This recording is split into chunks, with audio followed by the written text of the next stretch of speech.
اب وقت آ گیا ہے کہ ہم اپنے غور و خوض سے لوٹ آئیں۔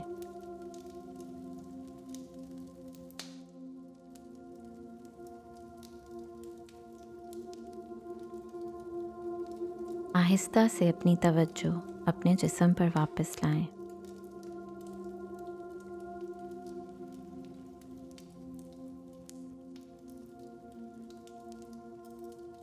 اپنی آنکھیں کھولنے سے پہلے دیکھیں کہ اس مشق سے آپ کو کیا محسوس ہو رہا ہے۔ آپ اپنے اندر کی توانائی میں کوئی تبدیلی محسوس کر رہے ہیں؟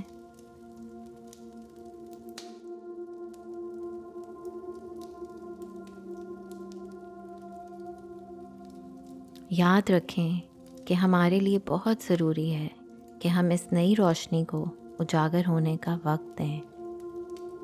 اگر آپ اپنے اندر کسی بھی قسم کی رکاوٹ محسوس کر رہے ہیں تو اپنے اس محدود حصے کو ہمدردی سے تسلیم کریں اور اس سے محبت کریں۔ یہ اس مشق کا سب سے اہم حصہ ہے۔ جس طرح ہر چیز اپنے وقت سے وجود پذیر ہوتی ہے، اسی طرح ہمیں اپنی حدوں کو دیکھنا ہے۔ ایسے سمجھیں کہ ہمارے نفس کا ایک باب ختم ہوگا تو نیا کھلے گا۔ میں بہت شکر گزار ہوں کہ آپ آج میرے ساتھ موجود ہیں۔ میں آپ کے لیے رحمت اور امن سے بھرپور ایک روشن دن کی خواہش مند ہوں اور دعا کرتی ہوں کہ آپ کا دل پرسکون رہے۔ اللہ حافظ۔